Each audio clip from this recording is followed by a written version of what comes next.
τώρα θα περάσουμε να δούμε το ρολόι της Vogue με κωδικό 15007 1α. Εδώ βλέπουμε το κουτί.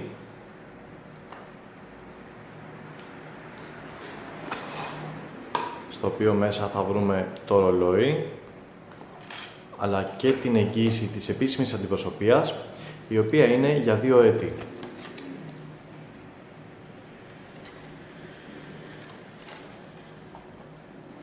Το ρολόι είναι από ανοξίδωτο ατσάλι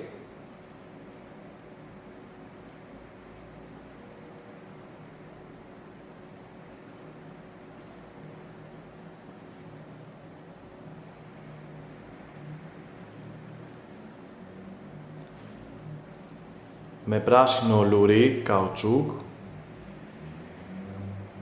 και το κούμπομα του είναι το ΚΑΣ.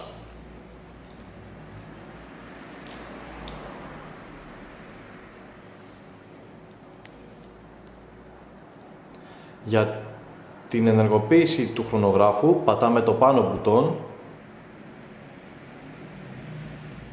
με το ίδιο κάνει παύση, ενώ για να μηδενίσουμε πατάμε το κάτω μπουτόν.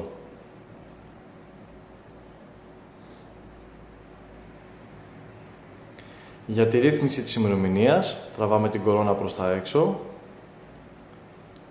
Στην πρώτη σκάλα ρυθμίζουμε την ημερομηνία, ενώ στη δεύτερη ρυθμίζουμε την ώρα.